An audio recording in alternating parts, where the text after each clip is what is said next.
Welcome social media family. तर मागे बघू शकता बांबर्डे गावची कमान आहे आणि तिथे जवळच एक बारका नाश्ता सेंटर आहे, सिटी बॉल नाश्ता सेंटर म्हणून नाव. तर विषय असा आहे की मुलगा आहे तिथला आणि जवळपास आपल्याकडं 6 महिने झालं चहाचं प्रीमिक्स घेतो. काही असं मोठं दुकान नाही, काही नाही, छोटंच आहे, छोटा व्यवसाय करतो आणि आपण बऱ्यापैकी छोटं काम करणाऱ्या लोकांना साथ देतोच.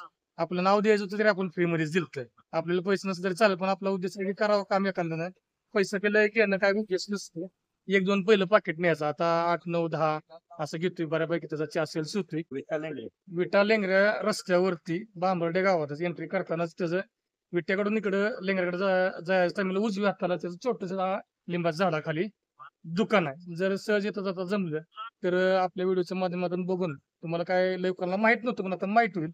तुम्ही थांबा, चहा वगैरे त्याच्याकडं घ्या. मुलगा व्यवसाय करतोय, शिकत शिकत शिकलच. मोठ्याला लोकांना कोण पण मोठी माणसं साथ देते ती, आपण बारक्या लोकांना साथ देऊ. बारकी पोरं वर काढू. बरायच ना गावातली माणसं भेटते का? तर आजूबाजूच्या आहे ना. तर आता आजूबाजू घेणारे माणसं काय दोन दोन बसले, त्यांनी सांगितले तुम्ही जर आजूबाजू पण व्हिडिओ बघत असाल तर व्हिडिओ शेअर करा. माझ्यासाठी राहिले, या मुलासाठी करा, त्याला पण बरं वाटेल, काम करण्यात इंटरेस्ट येईल. बाकी आपला विषय तर तुम्हाला माहिती आहे, हार्ड झालेला. असं धन्यवाद. ओके.